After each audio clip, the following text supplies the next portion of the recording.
that I didn't like about it.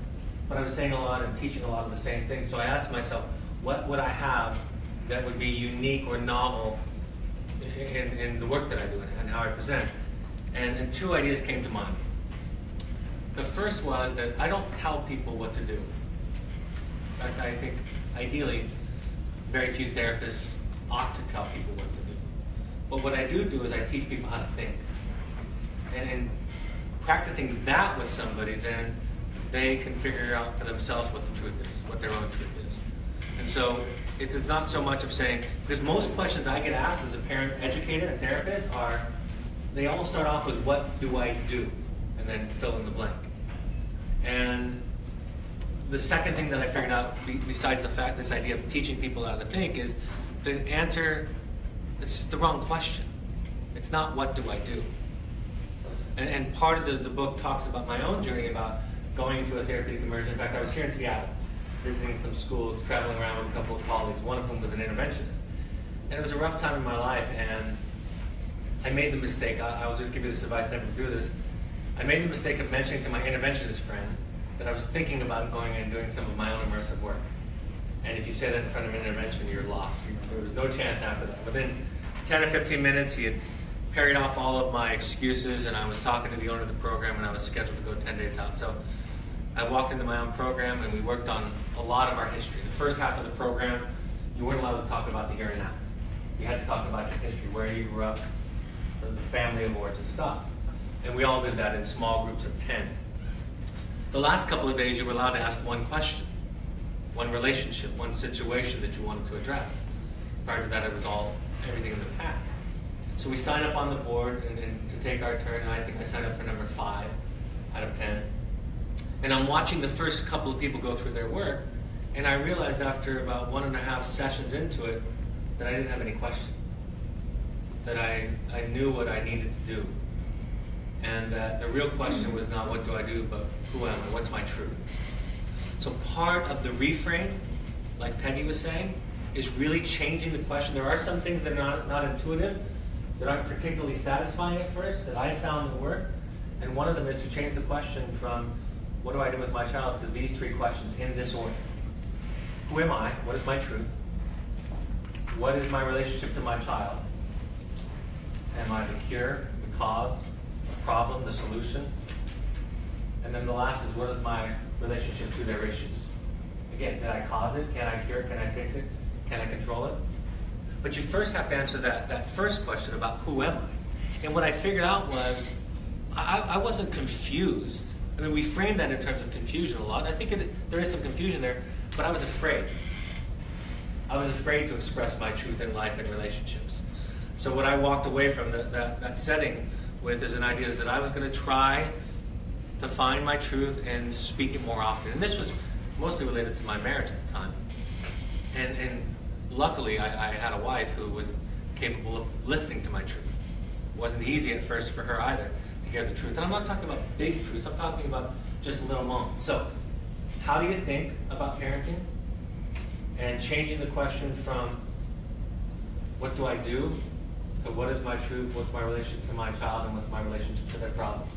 If the answer, if you find out who you are more, if you do that work and make that your life's project, then that's where the answers come out in this process. So that's kind of my introduction. That's where I came from. That's what the book talks about. I've taken the questions that you actually have, and I've kind of organized my talk around that, tying in the principles that I talked to. I didn't take them in the exact same order. But the first one was, how do I talk to my kids about mental health issues, about issues?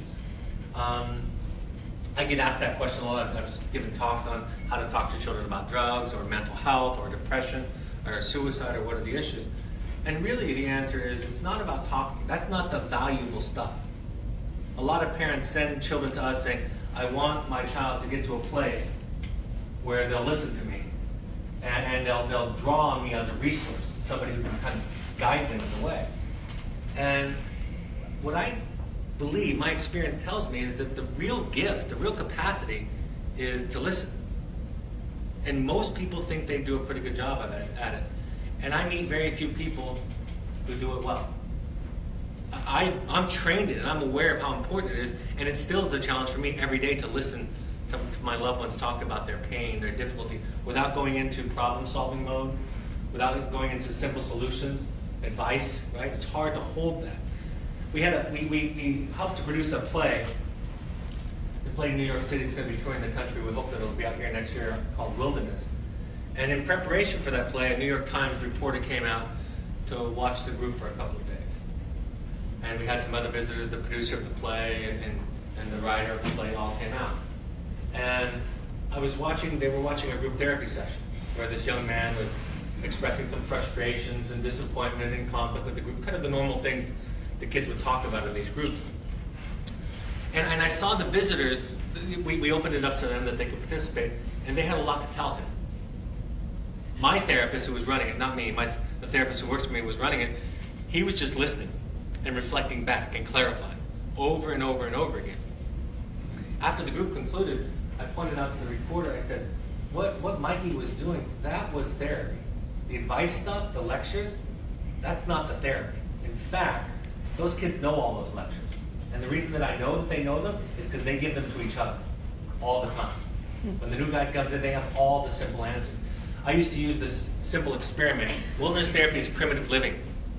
It's very healthy food, healthy sleep, mindfulness. There's not a lot of sugar, for example, and so we will use M&Ms as special treats. Like if you accomplish something fantastic, you can have some M&Ms. And I used to use this one to illustrate this point that I'm making. Kids would ask me why. Why can't I call my parents? Why can't I come home? Why can't I leave? I'm done. And they would ask why. And it's tempting to get into that discussion and to assume that you're going to answer why, and the kid's going to say, oh, that makes perfect sense. I see it from your perspective. Now, that never happens. But I would say this to them. I would say, I'll tell you what, I'll give you this large bag of M&Ms, which in your currency would be about $15,000. That's about what it feels like to them. I'll give you this large bag of M&Ms if you can tell me a reasonable answer to the question that you just asked me. I couldn't finish that sentence without them giving me a really good answer, usually with nice bullet points and speaking points in that. So it's not a why question that needs to be answered. The capacity is when the child is saying it. What I teach families to do is to develop new eyes and new ears. It's really at the heart of attachment. Can I see you? Can I hear you? And the children that need us to see them and hear them the most are the ones that are hardest to see and to listen to. Right? In the behavioral chapter, I say, before, and I think that this is critical. This is kind of a critical point. Before you engage in trying to stop the behavior that troubles you, you would be wise to listen to what that behavior is trying to tell you. Right? If you can hear it. In their anger, in their rebellion. I was sitting in a parent group last night that we run here, and one of the mothers was expressing obvious frustration that I think all of us would be frustrated. Like, why is he doing this stupid thing over and over again? And what I said to her is, there's a reason. There's actually an answer to that question that makes sense in some context. Your job, if you're going to be helpful, is to find that context where that makes sense. See, this is the way that Longfellow said it. Henry Wadsworth Longfellow said it this way. He said, if we could read the secret history of our enemies, we would find in their stories suffering sufficient to disarm all hostility. What he was basically saying is, if we could see our enemies and know what was in their heart, they would make sense to us, and we wouldn't be angry anymore. You know that intuitively. We've seen videos on the web about somebody doing something like cutting somebody off at work or stepping in front of somebody at the Starbucks. And then there's an image where you see what had gone on in their life that morning, like their wife just came down with cancer, or their child was sick with a mental health issue. And all of a sudden, all of that anger toward that person turns into compassion. The difficulty about listening is that it takes capacity. That's what I was explaining to the reporter. It does not take much capacity at all to lecture, to tell somebody what to do with the way that it is. My work is to contain, to listen. In doing that, that's how it unfolds. That's how it unpacks. That's how the pain unpacks. You find the wound underneath the symptom. And you find that by listening. That's the practice. So my mother-in-law was a teacher her entire career, and she's retired now. And after my book got released a little while ago, she was saying, you should go around and speak to public schools and teach people about children today, what's going on with children today. And I said to her, what I would do is not teach them about children today. I would teach them how to listen to children, and then children would tell them all they need to know about them. But what gets in the way of our listening? Very natural things that we all have as parents. Fear, right? Anxiety, our impulse to protect, which turns to be control. Right? We want to make them not hurt and suffer. Those are all natural instincts. It takes a lot of capacity to sit and contain. A very simple illustration. If I walked up to Peggy and told her something that I was struggling with, something that I was, maybe even a decision that I was going to make, and her response was, I would immediately want to talk to somebody else. Because then I know now I have to take care of that. So our children are doing things like cutting, right? Not eating, school refusal, substance abuse, right? Suicidal ideation.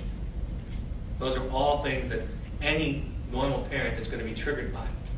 And so it's not that you don't feel those things, but you deal with them somewhere else. You go to a therapist. You go to a Nami class, a Nami meeting. You go to Al-Anon. You go to Codependence Anonymous. You talk to a trusted friend who can contain you, who can let you vent and share your anxiety. You don't give that anxiety to the child and say, Dad and Mom are really worried about your substance abuse. Please stop using so we are not scared anymore. The child can't carry you. They're the least capable of carrying you of probably anybody in the family, and it's showing in their behavior. So we develop this capacity to listen. Right? That's what psychotherapy is. It's a capacity. It's not the diagnostics or the techniques. I always teach my therapists, hold the techniques very, very lightly. But try to be big enough that the client is allowed to show up. My therapist was illustrating this point some time ago. I've been with the same therapist for the last 18 years, and this was probably, 7 or 8 years ago. Something was going on in my life, some stupid decision I was grappling over, or a mistake, maybe something I'd done to one of my kids or my wife that was not kind or ridiculous, and I was ashamed of it. And I was stumbling through this kind of confession to tell this story so I could work on it. And she stopped me midway and she said, Brad, let me be clear. If you came in here telling me that you were in love with a chicken, I would assume you would have a good reason. I'd be curious to find out why. And I remember thinking to myself, that's not how my mom would have reacted, for sure. Naturally so. But what she's saying is, she had a perspective, a capacity to be there for me. And if I were in love with a chicken, using that silly analogy, and there was no shame in it, because she didn't react with fear or disgust or tremendous anxiety, then I could get to the bottom of it, right? In that presence. So listening is the way to talk. Listening is the new talk to your children. And developing a capacity takes work. I imagine you're here because somebody you love. This is probably just true of any random group of people that exist. But I imagine you're specifically here because you're worried about somebody in your family that has a mental health or a substance abuse issue.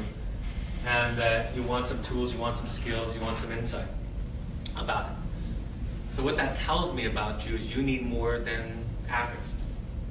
Right? If your child's struggling, it asks that struggle asks something of you that a family that doesn't have a struggling child doesn't get asked. You have to show up to places like this. You have to show up to a therapist's office and support groups. Right? You have to show up to a therapist's office. It's asking that particular thing of you because you're going to need more capacity than, like I say, than the family that, if there were one, it's not struggling with one of these issues. That's another thing about mental health. We think about these, I get asked all the time, is this a mental illness? Is this person mentally ill? Like there's two piles, right? There's mental illness and then there's healthy. When in reality, it's a continuum, and we're 99% of us are somewhere on that continuum. It's a much grayer field, a much grayer area than we imagine, right? And during times of stress, we're more likely to gravitate toward the more mentally ill, the more compromised side, right? Because that's what it does for us. So I need more than average to be able to have that capacity to listen. I talk about this with parents often. If you are tremendously anxious and giving that to the child, tremendously frustrated and giving that to the child, or angry and giving that to the child, how likely is it going to be that in a moment of crisis that you're going to be the first phone call? More likely, they're going to call that friend who has absolutely no expectations, right? The one that you don't want them to call, because they'll accept the child for different reasons, but for no matter what they do. So this capacity allows you to become a resource in their life, somebody that they'll reach out to. But to be that resource, again, to make this your project, you've got to work on this. You've got to manage and take care of that stuff somewhere else. I had a mother who said to me one time, I asked her to go to Al-Anon, suggested that she go, try it out. We asked all of the families that come to us to go to at least six 12-step meetings while their children are with us for support group. And she said, I went to Al-Anon and they were all just complaining. And I said, perfect. That's the perfect place to go and complain. Mm-hmm. Go to a group and complain where people can hear you. And just listen to you. That's what that's for. Don't complain to your child. Well, she was really good at complaining to her child. She's been doing that for 10 years with very little positive effect. So don't hear me say, don't be upset, don't be frustrated, don't be scared, because these are all frustrating, scary issues. But you work on it somewhere else. You take care of it somewhere else so they don't have to take care of it. Then you can be that listener. Then you can be part of the unpacking of the pain. Then you can follow the trail of crumbs, is what I say, home from the symptom to find the wound where it started. And this is very rare stuff, in my experience, for most of us to know how to do or to be inclined to do. There's another question on here that basically, how do I encourage my child to get into treatment? Again, I have some perhaps counterintuitive ideas. This is one of those ideas that Peggy, I imagine in the early days, said I was dead wrong about at first.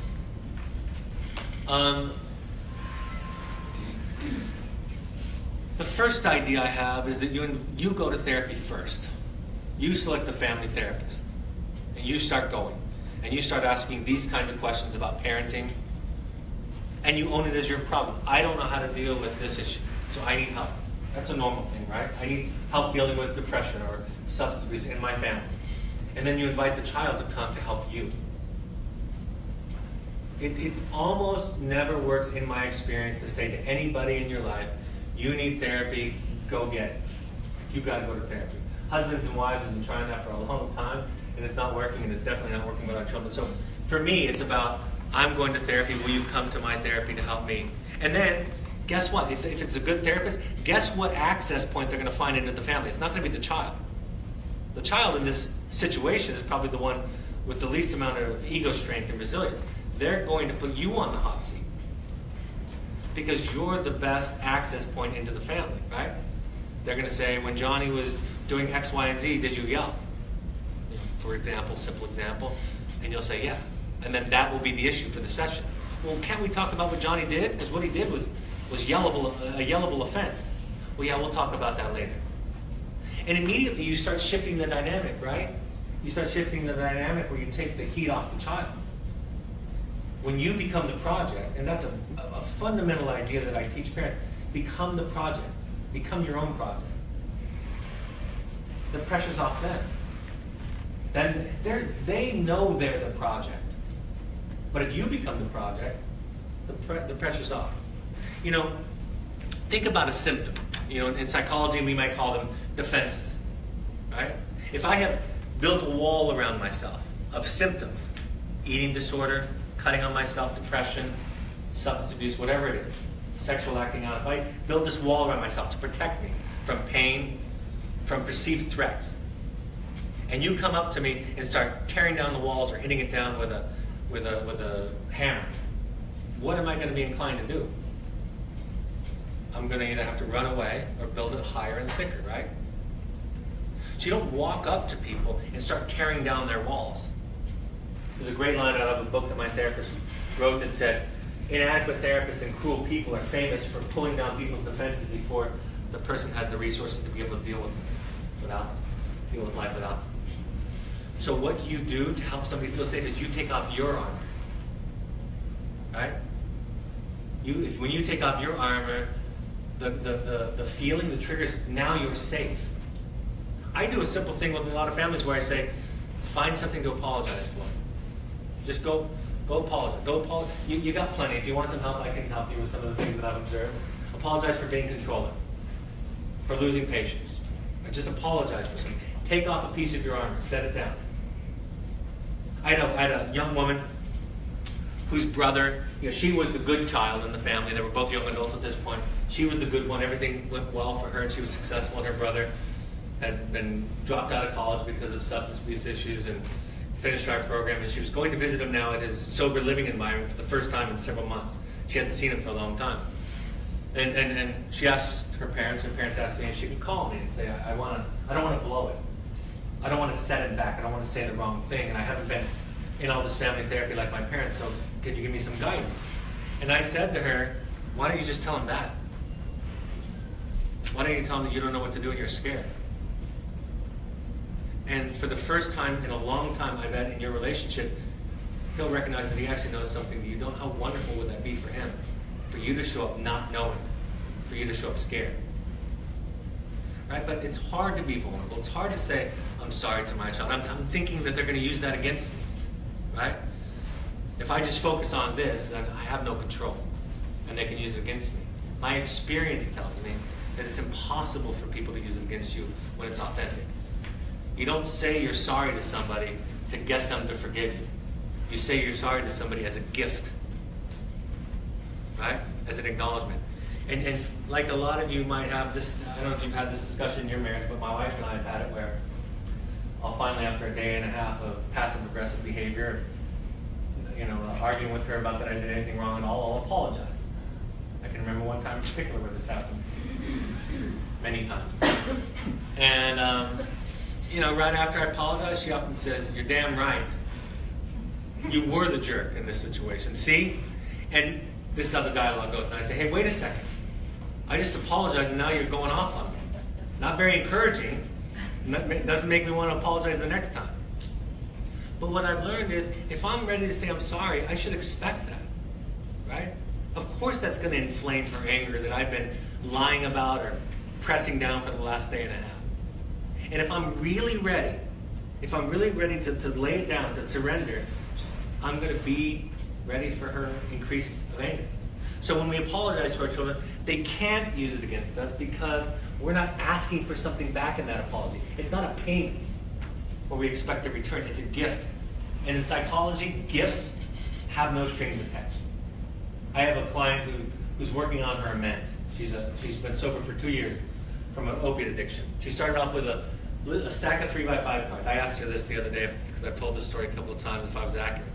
She said I was right about all. She started with a stack of 3x5 cards this thick of amends, which include not just apologies, but oftentimes payment back. She has to pay people back money that she stole and things that she took advantage of. And she's down to about here now. She's got about a third of that stack left.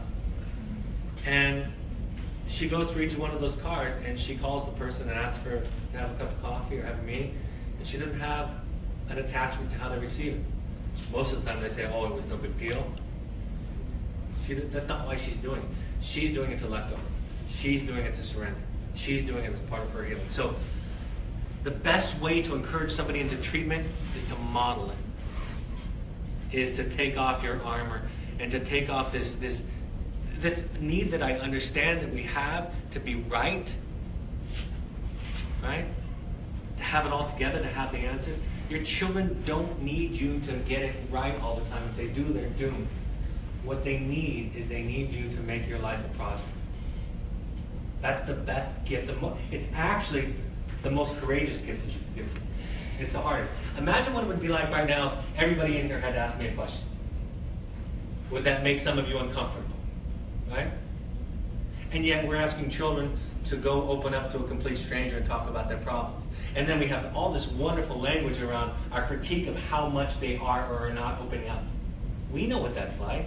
We know how hard it is to just take off our armor and show ourselves to people. That's why I say to people, if you go into an Al-Anon meeting or a CODA meeting or a Nami meeting or a therapy session, if nothing else, you have just a little bit more empathy about what you're asking your child to do. If you receive the invitation to go talk about your stuff and recognize how hard that is, even if your participation is 2% of the problem, right? Of the 100%, you're only 2% of the problem. How hard is it to talk about 2% of the problem? By the way, if it was only 2%, why is it so hard? Right? So, understanding what we're asking them to do, modeling it for them, and really demonstrating it for them. I had a friend who was a therapist, and for years he kept trying to use me as his therapist, you know.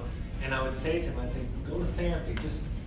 I can't do this with you. This won't work. He worked with me for a while, and I said, just go to therapy. And he couldn't do it. And he said, Brad, I'm a therapist. You're a therapist. What can a therapist tell me that I don't already know or that you can't tell me? And I said, therapy is not about information. It's about an experience. It's a very different experience to walk into a session and sit on that other couch. That's different. It's different than walking into a lecture. It's different than reading a book. Right? It's different than all those other things. It's much more vulnerable in the process. The next point that was on here was where do I get support?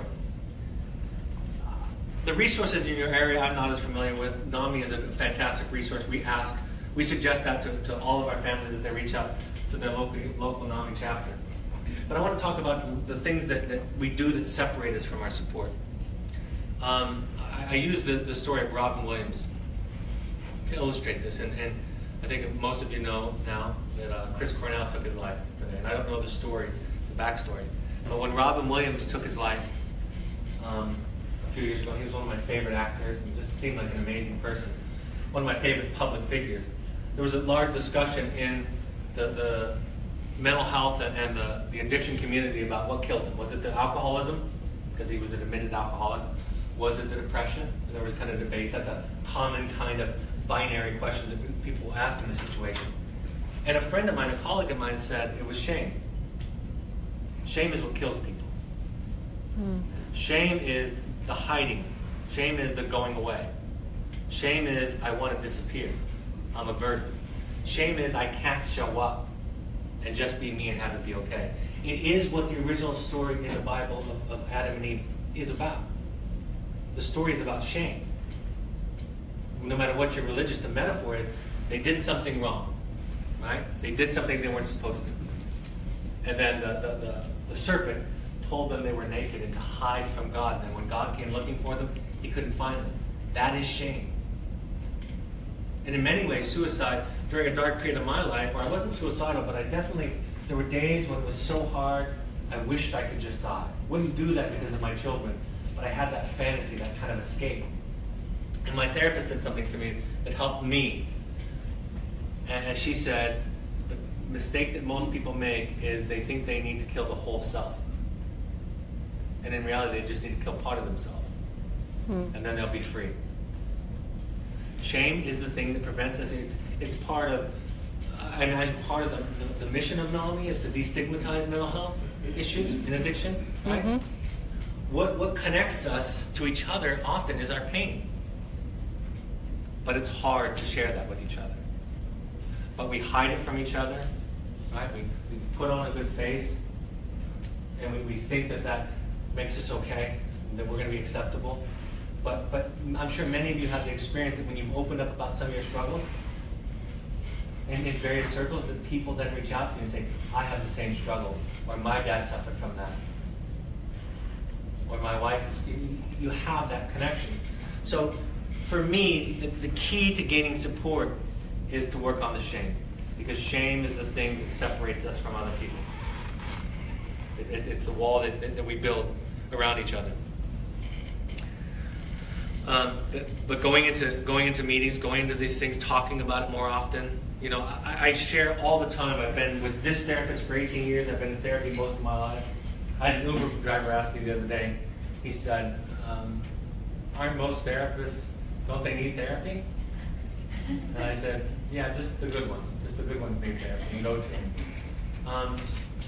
And I once in a while I have a colleague that that I meet, usually not they're usually in the business aspect of the therapeutic industry or business, and they'll say, don't you worry that what people are going to think about you when you say you go to therapy.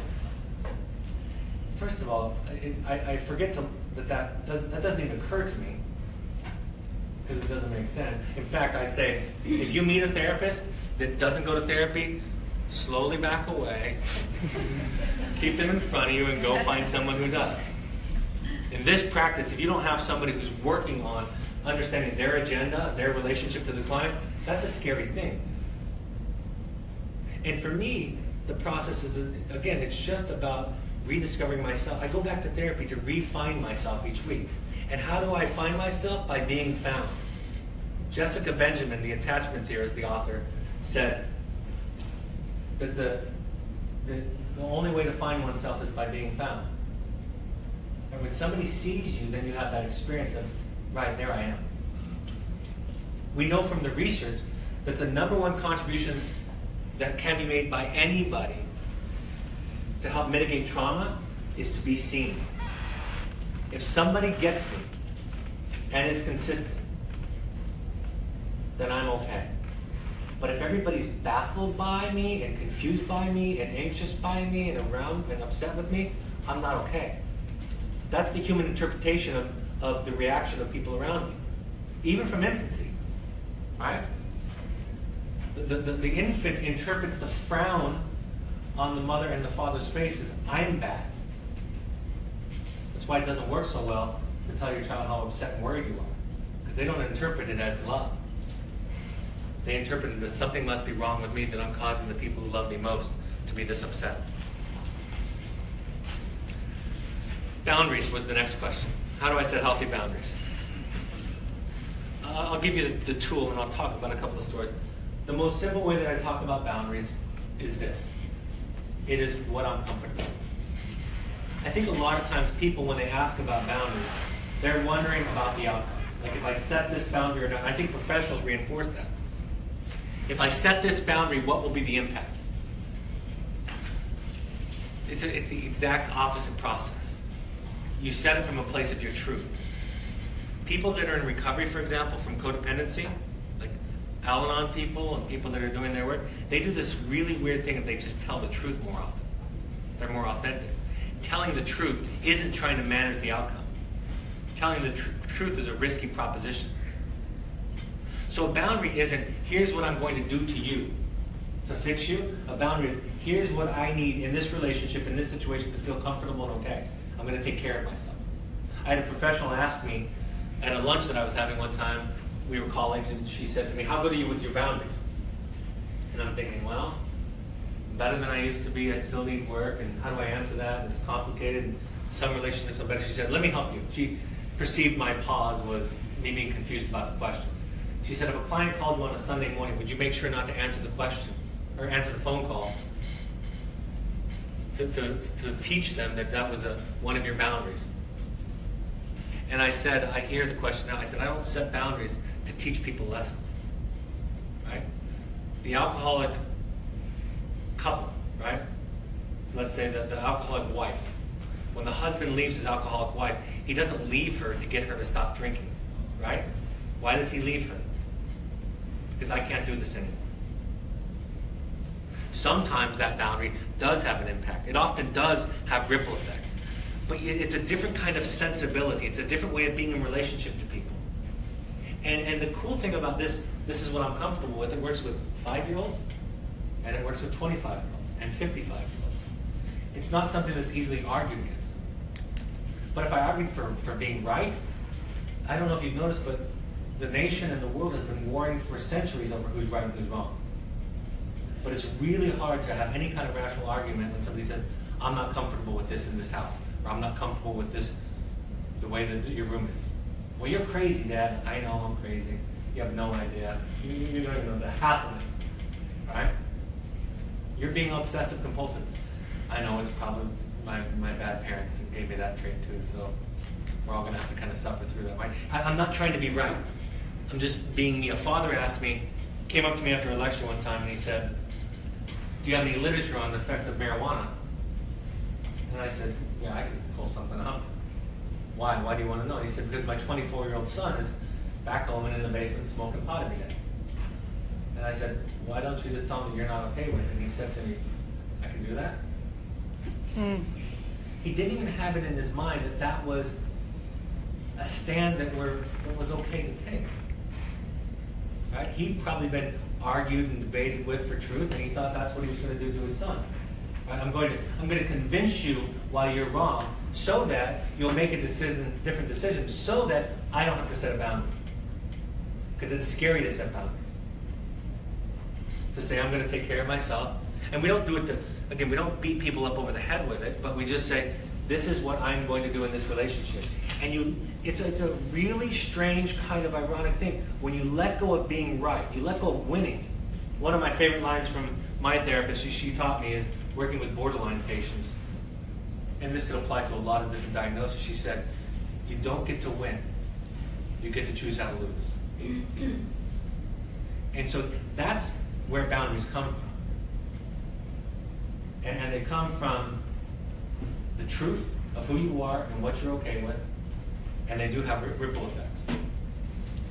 And I want to make this point about boundaries and healthy relationships is this. You know, people, this is my problem with problem-solving therapy, with advice therapy, is I had a couple of parents, and they had a daughter going to a sober living home after our program. We'd finished the initial phase of treatment. Daughter was doing pretty well. She was in her mid-20s, and she was going to go to a sober living environment in California.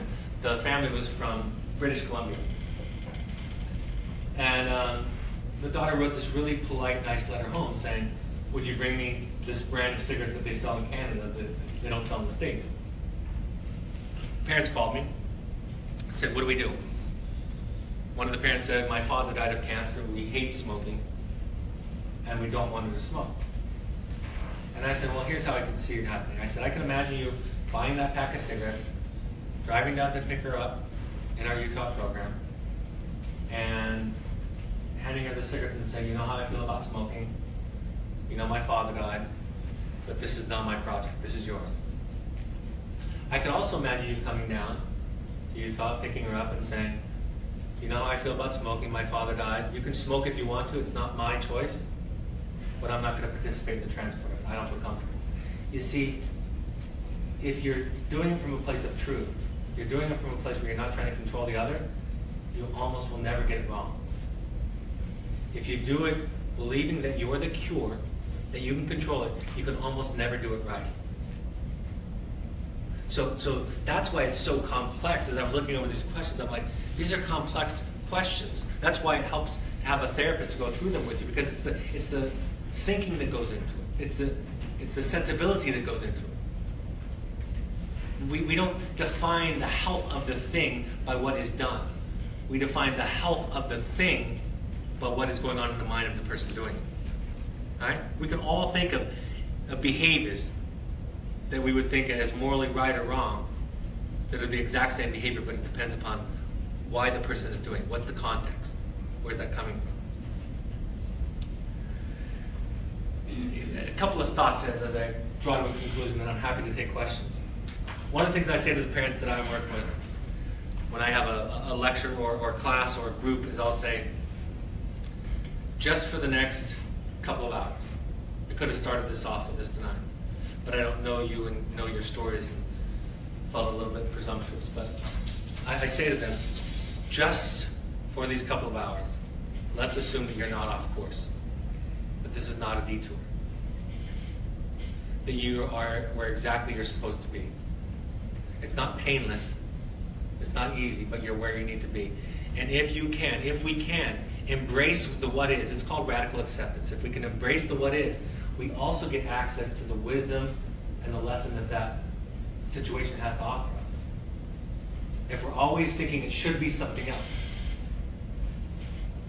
then we don't get access to that wisdom.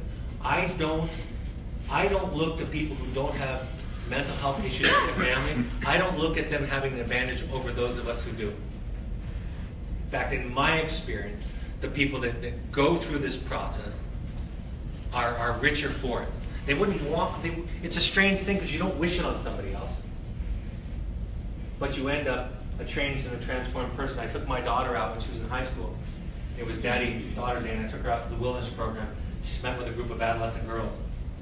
And she said, I'll go with you under one condition, don't put me on the spot. And I said, fair enough. Problem is I forgot to tell my staff that. So all the girls are going around introducing themselves, and they have a variety of problems. Suicide, depression, anxiety, problems in relationship with partners and so forth, parents and so forth. And so they're all telling their story in this really authentic, easy way. And I share some thoughts that I had with the group, because I came out with this little poem that I'd read and we'd talk about. And then one of the staff asked my daughter, what do you think about what your dad is saying?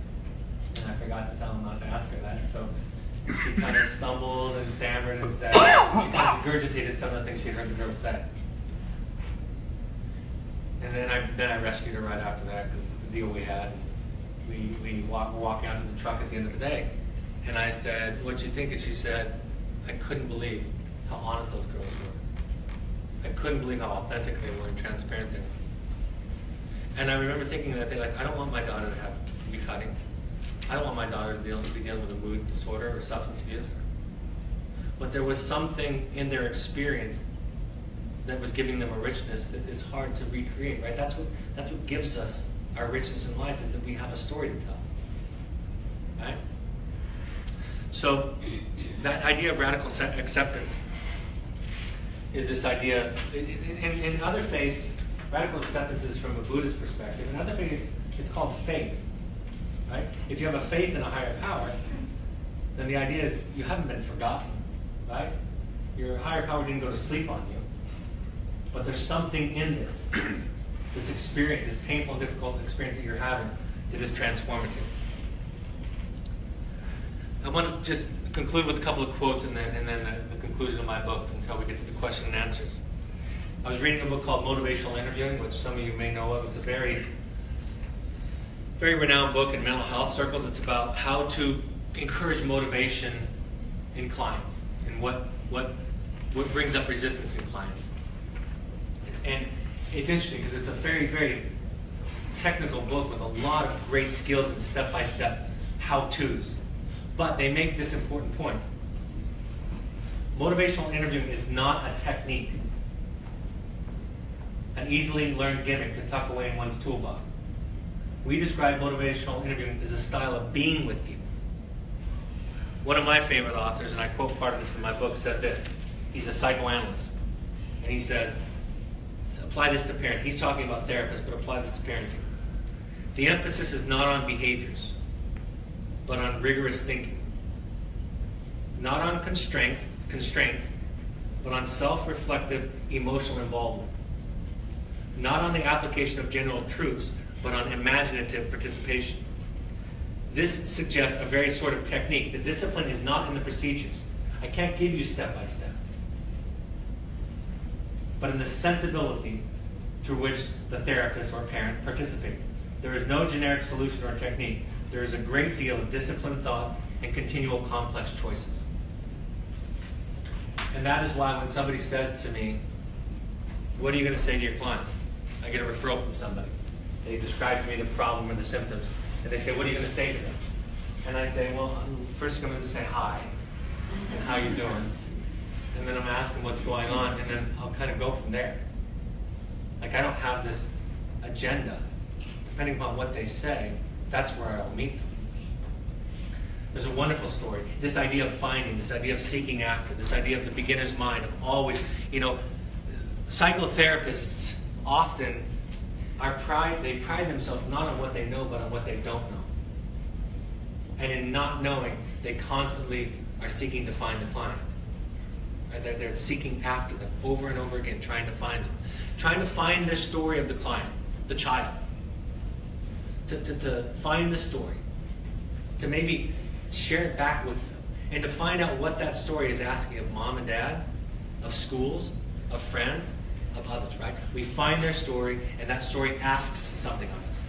And that story has words like depression and anxiety, and bulimia, and substance abuse disorder, but we find the story. My therapist was had this wonderful illustration of this. She was telling me this, that her therapist told her this story. She worked with a client, so that would be my grand therapist, right? She worked with this client who grew up in a rural farm in Germany. And this client, this version of therapy where there was just a lot of free talking, free association, just coming in and telling stories. And sometimes it was hard to distinguish, and you didn't want to interrupt, whether the story was about childhood or present day. Right? The themes were the same. And the therapist said one day, she started in on a story, and I knew immediately that it was about her childhood because I could smell the river near where she grew up. And I thought that was such a beautiful image, such a poetic image of I was there with her. And so our job as therapists, our job as parents, and it's hard with some of them. Some of my children, it was harder than others, is to find their river. And then in finding them, they heal. The name of the book is The Journey of the Heroic Parent, and the title is borrowed from a philosopher by the name of Joseph Campbell. Joseph Campbell studied myths from the beginning of time. Started with Native American myths and then studied all religions, all myths, all epic stories. And he basically identified this pattern. He called it the hero's journey. It's what George Lucas based Star Wars on. George Lucas he was struggling with finishing Star Wars after a couple of years. He found Campbell's book, The Hero with 1,000 Faces, and he finished Star Wars in a couple of weeks. And in this story, there's lots of little parts, but basically there's this call to adventure, like this seeking after. Sometimes we're shoved into adventure. In the case of parents, you're shoved into the adventure by your child's struggle. It's a call that they say you cannot not answer. And then in this experience, all kinds of things happen. You go through all kinds of experiences. You'll notice this with great storytelling, with epic stories, is that oftentimes the hero doesn't get what he or she is seeking after, right? We call those are bad movies actually where that happens. We call those Hollywood endings. We usually don't like those. But what happens to the hero? The hero is transformed. The hero changes. And those are the stories. We all love those stories. Those are the stories that we all love. And it actually resonates with our life. And what Campbell and George Lucas and all the great writers are saying is that is life. You think you're going after the grail. You think you're going after fixing your child. It's something you cannot not do. But what you come back with is a different version of yourself. And this is how I conclude. In the epic story of Gilgamesh, perhaps one of the oldest surviving works of literature, speaks to every parent's journey. In the ancient myth, Gilgamesh becomes distressed at the death of his best friend, Enkidu. Due to his suffering, Gilgamesh leaves home and undertakes a long and perilous searching for the secret of eternal life. He endures many trials and tribulations on his quest. He swims to the bottom of the sea and retrieves the plant of immortality. When he resurfaces, he sets it down on the ground while he bathes, and the serpent steals it. And the sacred plant of immortality is lost. Yet he travels home and he has this story to tell. So what does the hero find? On his journey, he finds the elixir of healing wisdom, something that he can share with others. We experience deep pain and develop compassion as we face the depths of our own struggle. And what we find is our story. We sit in groups, tell our stories, and listen to the stories of others. That is the message of this book. That is what I meant when I started with the concept that the question is not the question. It is our struggling children and our willingness to ask different questions that reveal our authentic selves. The hero brings back herself, a deeper, richer version of herself. Loving your child is something you cannot not do. You will break and bleed. Old things will die in you, and in their stead, new ones will grow. And what you will have in the end is your story. For me, even as a teacher, the elixir doesn't always come in the form of words. Some of what I've gleaned on my journey is difficult to put into words. That is because it is an experience rather than an explanation. You learn something by going through it you cannot know any other way. My education and study have given me language, but being present on my journey, being present on my painful and beautiful journey, has carved out a place for more compassion towards others and myself. I'm honored to share some of the observations from the thousands of heroes' journeys I have seen children and parents traverse. This is my story. This is my gift. This is also the gift that the remarkable, wonderful, struggling children and parents have given to me, and I in turn give it back to you. Thank you.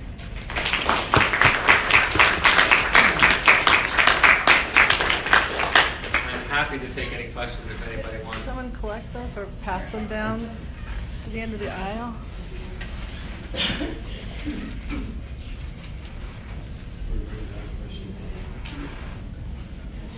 I'll take one orally if you want to while they're doing that. Do you have? I have a question about therapy and personal coaching. At some point, isn't therapy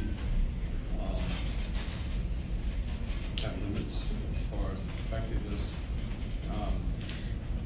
Should a person then look toward mentors and other gurus or teachers in their lives to move forward toward mental health? Yeah, obviously we look to other people to teach us, to mentor us, to share ideas with us. And it's about that word sensibility.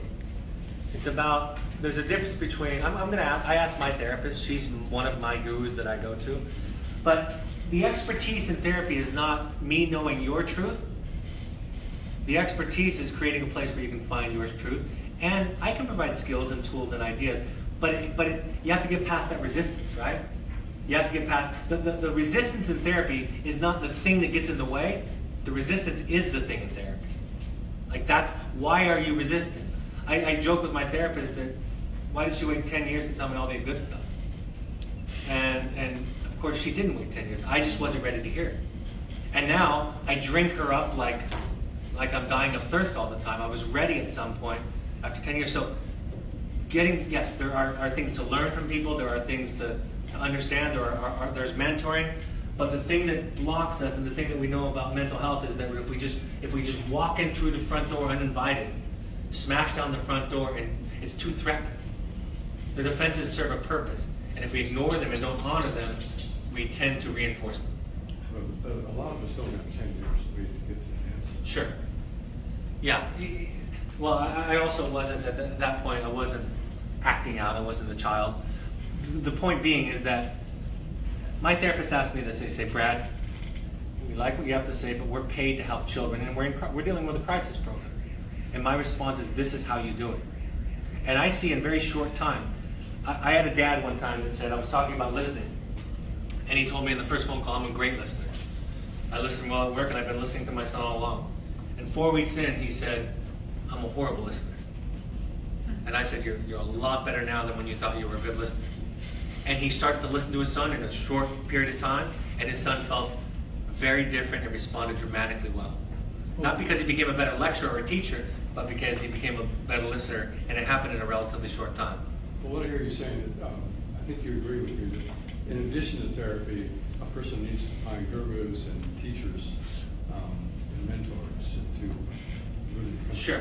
help the person. It's a combination. Sure. There's information. You know, it's like the idea that when the student is ready, the teacher will appear. We're just trying to get these students ready, if you will. And they're not ready. They're at odds with themselves and everybody else. Should I just go to these then? Mm-hmm. Our son has to go to jail. How do I behave to be encouraging? I already have a therapist and an Al-Anon. That's a great question. Number one, ask him, how can I be helpful? What do you need from me? What would be the best supporter? I mean, again, jail is a real and extraordinary example. Not many parents have to deal with a child going to jail. And that's going to take a little bit of extra to be supportive. But the ideal is that you ask him and you see if you can do it. And you change all of those feelings that work on a practice where you change your feelings of fear and anxiety and consternation and frustration to curiosity. Like, I'm wondering what this will do. And I'm wondering if this is going to be the thing. I'm curious. Freud used to say the best way to teach somebody a lesson is put them in a situation where they're going to fail. Carl Jung used to say this, illustrating this point. He would say, when a client comes in and says, I got a promotion at work, I would tell the client, well, if we all stick together and hunker down and really concentrate, we'll get through this together. And when somebody came in saying, I'm getting a divorce, he would pop open the bottle of champagne and say, it's time to celebrate for this growth opportunity that you have in front of you. So, see, Viktor Frankl wrote the book Man's Search for Meaning, and Viktor Frankl had it worse than everybody, right? Being in a concentration camp, watching people get slaughtered, that's worse than us. Having your family be torn away, murdered, so forth and so on. So he had it the worst. And what he said is, trying to be happy is the surest way not to achieve it. He said, what the goal is to change our suffering into meaning. The struggle into meaning. And when we change our struggle into meaning, we're not afraid of it anymore. We're not trying to stop the struggle from having it anymore. It becomes valuable. You wouldn't wish abuse on anybody. But people that have been abused oftentimes have, if they do their work, have more compassion, more empathy. Right? So, the answer is you embrace the journey and you get resources, but you change your mindset into curiosity and you try to be there for them in the way that he's at. And it's okay if he or she asks you to do something you can't do. You can just say, I can't do that. But you try to do as much as you can. And you think of this as part of the journey. Some of my closest and dearest friends who are the most successful in changing thousands of young people's lives have spent time in jail, and a lot of them. What characteristics help a youth to be a good candidate for a wilderness program? It's a great question. What helps them to be a good candidate is they need to be there. You know, the essence of the letter that we ask parents to write when the children come to our program is this. This is the short essence of it. Is we love you. We're worried about your well-being, and we don't think we can give you what you need at home. So we're sending you to the program. That's the essence of it. You know, but what the children tell us all the time is, after they're with us for a while, they say, everybody should have to do this. Everybody should have to come here. 25% of our staff are former students, right? When I have professionals out in the field, they say, I wish I could come here. I wish I could be there. So, and when children say, I don't need to be here, I say, well, then you're going to do super well. Because the healthier you are, the better you do at this program. If you don't need to be here, this is going to be awesome for you. My daughter is in residential treatment, and I'm about to go visit her. How do I discern whether she is in the right place or how long she needs to be there? I mean, I don't think the answer is you just trust the process, right? That to me sounds like blind allegiance to something. But what I think you do is you show up honestly and ask tough questions of the clinicians and the people working with her, and you expect quality answers. Never apologize for asking tough questions. And do what you need to do to trust the process, or take her out. If you can't trust the process, you got to take her out. There might be some feedback in the process for you, and be open to that. There might be part of it that's about your anxiety, about your tendency to want to rescue her from her suffering. Listen to what she has today to say, but run it through what I call the adult filter or the parent filter, right? I want you to listen more, but I want you to decide based on what you know. And if she's in the wrong place, this is a very common question that I get actually. If she's in the wrong place, then the alternative maybe isn't home. It's another residential treatment center, right, that you do trust. But she is going to tell you, almost every student that goes from our program goes to some other level of care, and almost always they say, this is the wrong place, these are the wrong people, I'd rather be back in wilderness, I can do this at home, these are not my people. So, having had that experience with literally over 1,000 of my own personal clients have gone through this, I'm curious, and I run it through my filter. And I listen to what the child says, and I listen to what the professionals say, and I make sense out of that with other professionals that I trust. That's my answer. If I were your therapist, this parent therapist, we would have a dialogue on the exact kinds of things that she's saying to you. And I would say, that's suspicious, and let me explain why. Or, wow, find out if that's really happening. Because if it is, that's a problem.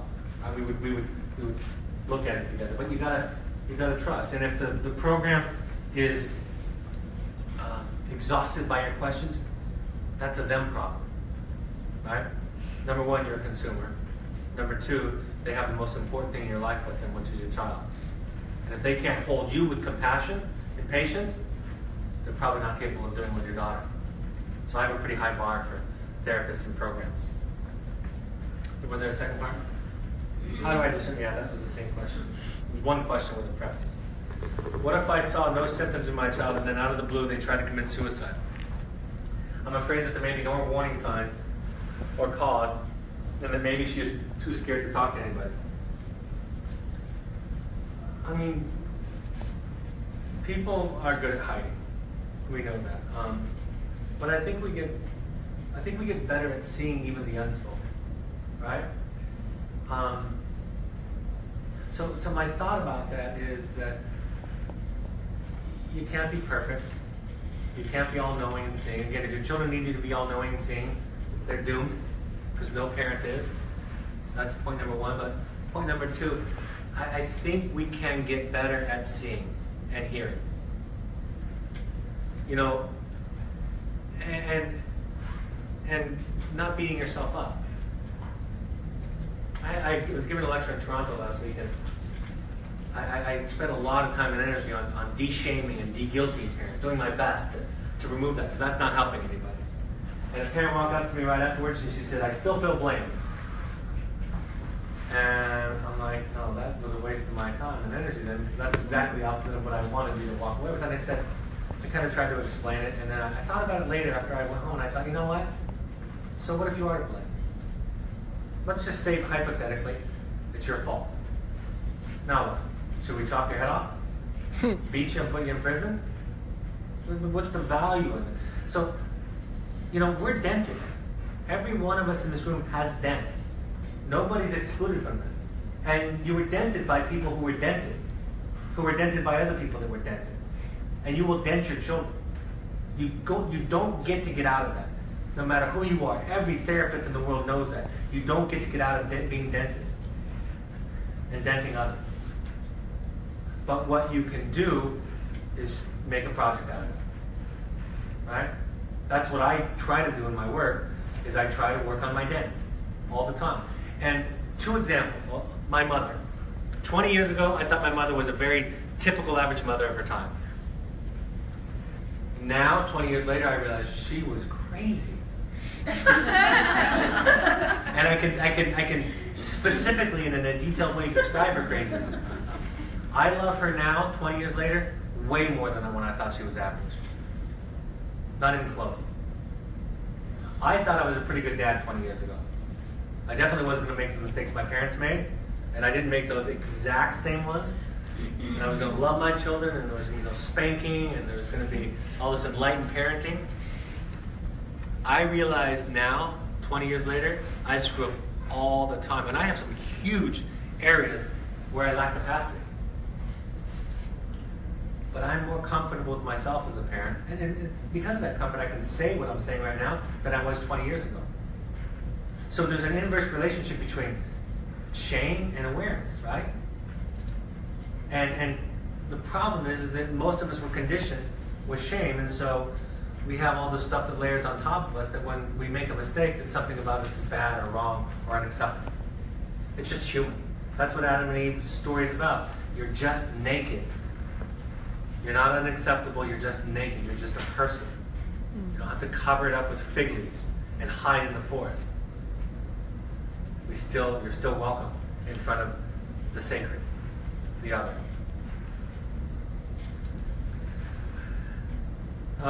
What do you do as a parent when you set boundaries and they are repeatedly broken? The debating and discussions are constant because of it. A couple of good books. The Journey of the Rogue Parent is a good one. There's also another one called The Dance of Anger by Harriet Leonard. It's a great book on boundaries. Also, I have a podcast that's free to anybody. If you have an Apple device, it's on. Go to the podcast app and search Evoke therapy programs. If you have an Android device, download the SoundCloud app and search Evoke therapy programs.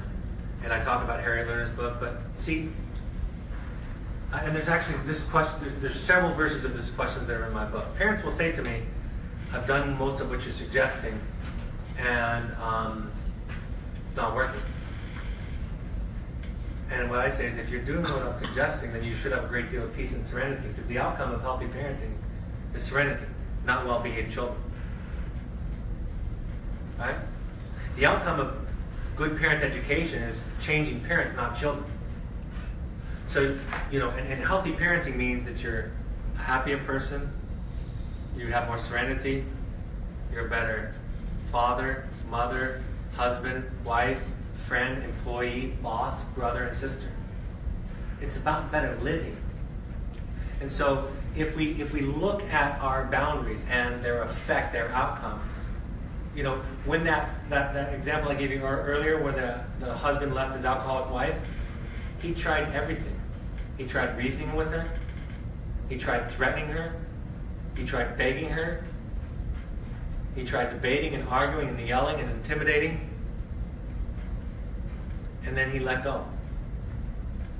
So the problem in that equation is, again, the way that we look at it. We can't, and the irony is, when we let go of control, we become more influential. The top of the chapter on behavioral control says in my book, the less we try to control other people, the more influence we have over other people. I'm not ineffective at facilitating change. I don't get paid because I'm bad at it. The motivational interviewing book that I referred to earlier, it is evidence-based. Hundreds of studies have been done on this approach. And it is a very non-controlling approach, much of what I'm describing tonight. So this way of being with other people tends to lead to change. But if it's about controlling and changing the other, it tends to have the reverse effect. Any other questions before we wrap up? At one point you had said, you used the two words listening, which you used a lot, but you also said containment. And containment has sort of an association of holding. So I wonder if you could give us a little... Yeah, I should never let that word seep out without explaining. It's a very clinical term to me. It's being able to hold you in my mind with kindness and compassion and structure. It's basically me holding it together so I can see you. So when you show up, if you're mad at me, if I'm containing you and you said, Brad, you're the worst therapist, that was a horrible lecture, and I'm containing you, my response would be, oh my gosh, I'm so sorry, I must have offended you. Tell me about it. Isn't another word for that compassion? It has compassion in it, right? It's a non-pathological response to somebody's other. So it's about, and when the book I say, it's not what you say to your children that becomes their inner voice, it's how you think about them. So the container is this. And you're right, compassion and curiosity are the features of containment. Rigid containers are reactive, angry, frustrated, exhausted, judgmental. So containing is again, it's kind of a way of being with somebody and present with them. There's a great story by the Buddhist monk Thich Nhat Hanh, where he's giving a lecture at one of his retreats, and a woman comes before the group and she starts telling the story of having been raped. She tries to tell this story. And it's in a book called You Are Here. And he says in the book, I sat there for 45 minutes in front of a crowd while she was crying, practicing my breathing and being present with her. 45 minutes. It's hard for most of us to sit with somebody in silence for like 20 seconds. You realize how much capacity you would have to sit with somebody? And he said after 45 minutes, she told the rest of her story. I had a therapist friend who told the story of a client that came into session that only wanted to text. He wrote this on social media and had all kinds of advice and analysis. And he wrote a follow-up and he said, so I said to the client, sure, I'll text in session. The client comes to session, texts him for 6 sessions in a row. And the 7th session started talking to him. If he had tried to remove that defense, pull it apart, analyze it, he'd have sophisticated ways to try to dishonor that defense, he wouldn't even have the client. But he met the client where they were at. And so, yes, we don't have 6 sessions when our children are in crisis, but the principles are about this containment, this being with. Gandhi said it this way. In fact, this is worth, I don't have it here. I'll try to quote it as best as possible.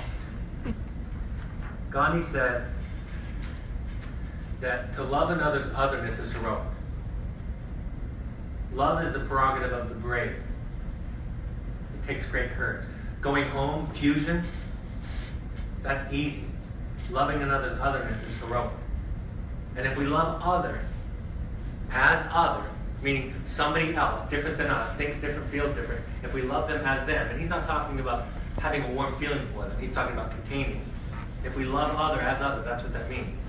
Then we've heroically taken on the responsibility for our own individuation. And this heroism may properly be called love. So that's what this, when people say I love, there's a feeling, but then there's this. You know, people who beat people say they love them. People who abuse people say they love them, right? I've been judged by people harshly who say they love them. But Gandhi's description, Gandhi's definition of love is capacity. And it comes from a deep and profound work. That's from a book, you can find that quote on the web anywhere, but it's from a book called The Eden Project, The Search for the Magical Other by James Hollis. All right? Good luck to you. Thank you for having me. If you want to buy the book, you're welcome to buy it up here. Like I said, I brought it not because I wanted to sell it, but because I thought somebody might want it and not have trouble going to Amazon. Time for one more question. One more question. It registers with me what you started out with as far as talking about listening, and you talked about parental self-truth, right? And then a serenity that comes from that. But could you kind of underscore how those things translate to a more positive outcome with a youth that's battling mental illness? I'll give you, because that's a great question, wonderful question. So I'm going to give you a little header, but I'm going to give you a couple of references because it's a long answer. Alice Miller, who I think wrote the most important book in child development ever, The Drama of the Gifted Child, says on page 1, we have only one enduring weapon against mental illness, and that is the discovery of our unique childhood. And so that's the premise. Like, the only way we can sort ourselves out is to discover what's happened to us, to look into it, to evaluate. Principle number 1. In a book called Parenting from the Inside Out, which is absolutely research-based, co-authored by the brain scientist, the famous brain scientist out of UCLA, Daniel Siegel. And he says it this way, and he has lots of studies to prove it, that a parent's attachment repair that they do on themselves, right? If they fix their own attachment trauma, they are more capable of providing a healthy attachment for their child, and the child tends to have less mental health symptoms and more resiliency. That's a continuum, of course. But one study I'll refer to. They interviewed mothers when they were pregnant with their children. And they interviewed them with adult attachment inventory interview. I'm saying it wrong, but it's an interview about their own attachment and own history. And they code their answers. They don't code them on what happened to you, whether you were abused or not. They code how well you are able to make sense out of and articulate your past, your history. Okay, so they just interview the mothers about themselves and about their past. Then, 2 years later, different scientists, different observers, same study, observe the mothers interacting with their children, playing. And they're able to predict, and this doesn't happen in social sciences, above 80%, I think it's 83, I'm not sure, but I don't want to start throwing out stats, but it's above 80. With an 80% accuracy, the quality of attachment and the attachment style that they'll have with their child. So that's the scientific answer for you do your work and it's a more optimal environment for your child. It's not a cause and effect, but what I've learned by doing this work, by my own work, watching myself and my clients, is I can see things that I used to not see. How people respond to each other in a conversation, in a moment of stress, in a difficulty, in a problem solving. And it's subtle. When I first work with clients, they have often, not always, but they often have like a very limited capacity to see what happened to them, right? They're like, they don't even see what's going on around them. It's invisible to them. After a lot of work, and I'm only talking about, in our program, it's an average of 9 weeks. After 9 weeks, they see things that they used to not see all the time. The kids that come out of our program, I had one alumni that was giving a speech, and he said, the greatest gift is when I went to college, after the program, I knew what everybody was feeling around me. I could see it. I could see passive-aggressive behavior. I could see when somebody wasn't listening. I could see when somebody was being judgmental. I can see when somebody was anxious, but they were showing it with aggression, right? All of a sudden, I see things that were invisible. So my work with parents and children and people is to give them new eyes and new ears. And then you see different things. And you respond differently. And you're a greater resource for your loved ones. You're not the cure. It's not a cause and effect. But it's better. So one more question. What do you think of hard love? What's that? What do you think of hard love? Tough love? Hard love. Yeah, tough love. Tough love?